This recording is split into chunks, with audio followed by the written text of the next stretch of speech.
लेकिन आज सारा ख्वाब चकनाचूर हो गया जब मैंने देखा कि कुत्तों ने पूरा काट कर रखा था। हम कुछ माल बेचते थे और फिर अपनी पढ़ाई पे इस्तेमाल करते थे, लेकिन अब हमारे पास वो माल नहीं रहा। तो हम एडमिनिस्ट्रेशन से, जो अथॉरिटीज़ है, उनसे से गुजारिश करते हैं कि थोड़ा सा हमें माउनत करें ताकि हम आगे अपनी पढ़ाई कंटिन्यू कर सकें। हम ऑलरेडी केस फॉरवर्ड करेंगे एंड उस पर कितना फंड्स क्या आएगा तो इनको कंपनसेशन मिल जाएगी।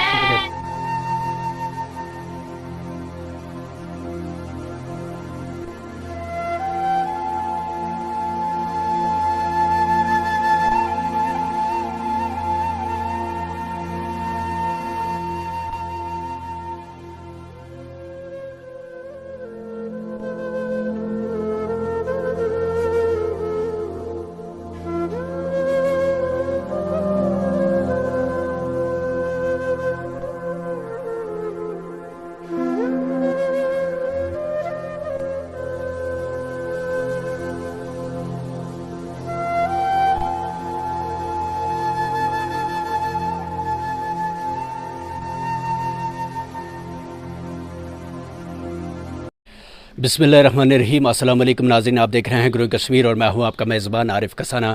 जी नाज़रीन, हम मौजूद हैं इस समय डिस्ट्रिक्ट गांदरबल के कंगन तहसील के सुरफराव इलाके में और आपको बताएं कि जो हमारे पीछे आप देख रहे हैं, आज सुबह सुबह एक खबर जो सुरफराव इलाके से आई कि एक दुखद खबर आई कि एक जो रहायशगर है यहाँ के सुरफराव का रहने वाला है, उसकी जो बेड़े हैं, जो बेड़े पाल कर अपनी जो है ज़िंदगी का गुजारा करता था, अपनी लाइफ गुजारता था, लेकिन आज सुबह सुबह ये खबर जब पहुँची कि उसकी जो बेड़े हैं उन पर आवारा कुत्तों ने जो अटैक किया और सुबह सुबह उसकी 11 बेड जो है वो हमारे पीछे आप देखते हैं बिल्कुल मुर्दा पड़ी हुई है। और उसके बाद अगर बात करें तो 14 बेड ऐसी हैं जो बिल्कुल ज़ख्मी हालत में और जिनका बचना अभी मुश्किल है, क्योंकि काफ़ी ज़्यादा जो गहरे ज़ख्म है उनके सर पे, उनके पेट पे और किसी का जो है गोश्त जो है बाहर निकला हुआ है, लेकिन उनका बचना या ना बचना वो एक ही बात है। अगर बात करें तो 11 बेड जो हमारे सामने आप देख रहे हैं, करीबन 1.5 लाख रुपए का जो माल है अगर हम कहें तो वो हमारे पीछे जो है बिल्कुल मुर्दा पड़ा हुआ है। अगर बात करें तो ये गरीब इंसान है जिसने अपनी बेड़े पाल कर अपनी ज़िंदगी को, अपने बाल बच्चों को पाल रहा था, लेकिन अचानक से कुत्तों का, आवारा कुत्तों का अटैक होना।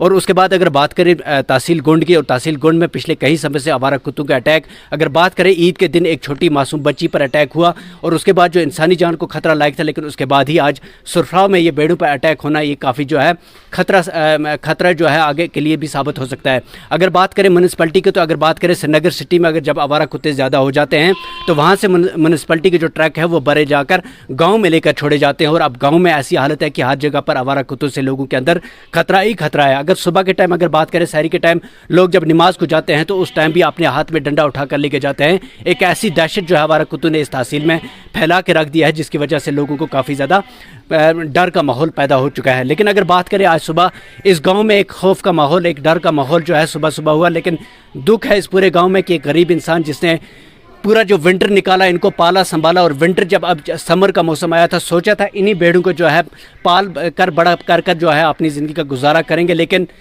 जैसा ही मौसम बाहर आया, अब खुशियाँ आने वाली थी, लेकिन अचानक से आफत आन पड़ी।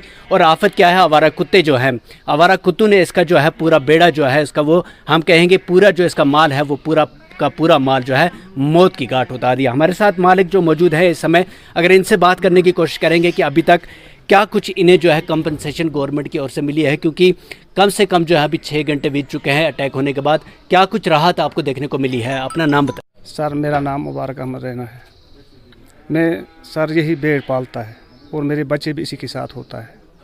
लेकिन अचानक से आज सुबह मैं 5 बजे मस्जिद को गया और वहाँ से आकर मैंने बोला हम इन भेड़ों को घास डालेगा, तो मैं देखा ये तो पूरा मर गया था। मेरा धंधा यही है, मेरा काम यही है। मेरे पास ये छोटे छोटे बच्चे हैं, ये इसने एम ए बी.एड किया है और अब मैंने इन्हीं के साथ इसको लगाया था कि चलो अपना रोज़ी रोटी कमाएगा। लेकिन आज सारा ख्वाब चकनाचूर हो गया जब मैंने देखा कि कुत्तों ने पूरा काट कर रखा था। तो अब गवर्नमेंट से यही मेरा अर्ज़ है कि अगर कुछ इंसाफ हो जाएगा। और मैंने ये भी सोचा था, अब कुछ हमारे पास बेड था 10-30, मैंने सोचा था कि इनको बेच डालूं और मकान बनाना था। लेकिन आज सुबह जब देखा तो कुछ यहाँ था ही नहीं। ये जो आपका बेटा है, इसने कितनी पढ़ाई की है? एम ए बी.एड किया है इसने। एम ए बी.एड करके ये बेड़ों का काम हाँ सर, बेड़ पालने को लगता था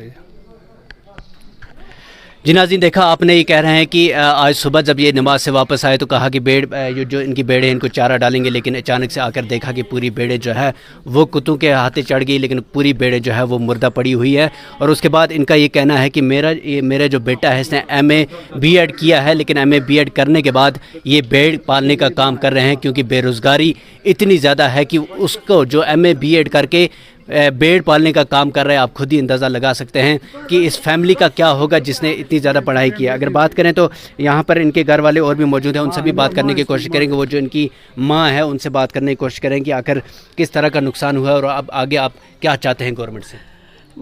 अपील करान मे बची वाच मज खान कर ये 2-4 वरी गई क्या कुन इत पे दाम अत हरी क्या तो बह वालक शुर न मकान इत पे बस मोंड मसाफी करू क्या मदद खुदा सद तरफ अस गो सठा नुकसान सठा बाकी 2 तिमन पानस अथ क्या बिचार रचिक तमो पोर खास स्कूल तम यमन सद दोक अमी मज फायदा लिहाजा अगर तुम तोफीक आसो तो दियो गवर्नमेंटस। DC साहब नए आए हैं, क्या गुजारिश करना चाहेंगे DC साहब से?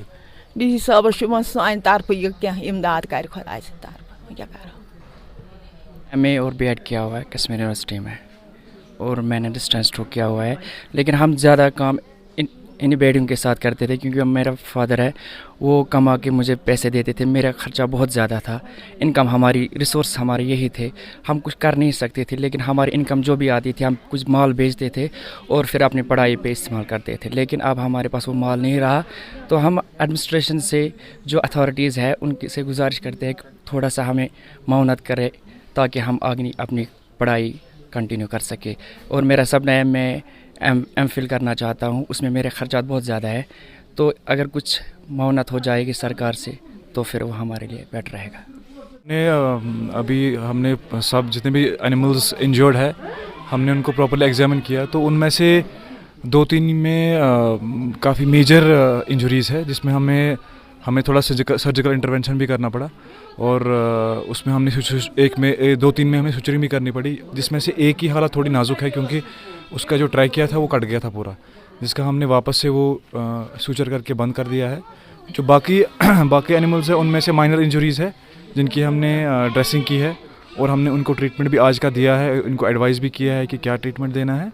और होपफुली मुझे लगता है कि जो 3 की हालत नाजुक है उसमें भी मैं काफ़ी होपफुल हूँ कि वो बच जाएंगे अगर प्रॉपर्ली उनका टेक केयर किया जाए। तो क्या अगर इसके बाद जो आज आपने दवाई लगाई है टेक केयर, उसके बाद भी आपकी टीम आती रहेगी उसकी ड्रेसिंग के लिए? जी बिल्कुल, हमारा जो टीम है वो डेली इनके पास आएगा ट्रीटमेंट करने के लिए, ड्रेसिंग करने के लिए, और इंजेक्शंस जो एंटीबायोटिक एंटी इन्फ्लेमेटरी है वो देने के लिए कम से कम 5 डेज़ इनिशियली हमें देना होता है, 5 डेज़ एंटीबायोटिक और पेन किलर्स। तो डेली आएंगे हमारा जो एम्प्लॉयज़ है जो ट्रीटमेंट करने के लिए आएंगे वो फर्स्ट 5 डेज़ तो आएंगे डेली। जो इंजर्ड बेड कितना टाइम लगेगा इनको रिकवर? देखिए जो डॉग बाइट वुंड्स होते हैं वो बाहर से जो है लगता है कि छोटा सा वुंड होता है, लेकिन अंदर ये काफ़ी डैमेज करता है, क्योंकि बाहर से छोटा लगता है लेकिन अंदर बहुत बड़ा होता है। इनको पंक्चर्ड वुंड्स बोलते हैं। तो और दूसरी चीज़ इनमें होती है डॉग बाइट वुंड्स में कि ये इन्फेक्टेड वुंड्स होते हैं, इनमें इन्फेक्शन ऑलरेडी हुआ होता है। तो कंपैरेटिवली जो है कि अगर नॉर्मल वुंड की बात किया जाए तो उसमें 7 से 8 दिन 10 दिन लग जाते हैं, लेकिन इन ज़ख्मों में 20 दिन भी महीना भी लग सकता है पूरा हील होने में। डॉक्टर साहब, अगर बात करें शीप हस्बेंड्री डिपार्टमेंट की, तो उसकी ओर से जो भेड़ें इनकी मर चुकी है, जो नुकसान हुआ है, क्या शीप हस्बेंड्री डिपार्टमेंट की ओर से इनको कोई कंपनसेशन मिल सकती है? देखिए, जैसे इससे पहले भी काफ़ी अटैक्स हुए हैं, घुंड एरिया में हुआ है, सुंबल एरिया में हुआ है, तो हमने ऑलरेडी उनका जो ये होता है कि जो हमने केस उनका बनाया है, मैं खुद बनाता हूँ कितने डेथ्स हुए, कितनी इंजर्ड है, तो मैं अपने ऑफिसर को जो है रिपोर्ट करता हूँ, और साथ बाय साथ में जो कंसर्न तहसीलदार होगा उनको मैं रिपोर्ट करता हूँ। अपनी रिपोर्ट भेज के हम अपने डिपार्टमेंट को कन्वे करते हैं। और लास्ट ईयर भी जो यहाँ पे नारानाग में एक वो क्लाउड बर्स्ट की वजह से नुकसान हुआ था, उसको डिपार्टमेंट ने ऑलरेडी उनको कंपनसेशन दी है। तो डिपेंड करता है, हम ऑलरेडी केस फॉरवर्ड करेंगे एंड उस पर कितना फंड्स क्या आएगा तो इनको कंपनसेशन मिल जाएगी। Thank you. दिन भर के तमाम तरह अपडेट्स पाने के लिए सब्सक्राइब कीजिए हमारी सभी ऑफिशियल चैनल्स को, और साथ ही साथ बेल आइकन भी प्रेस कीजिए ताकि आप तक पहुंचे हर खबर सबसे पहले।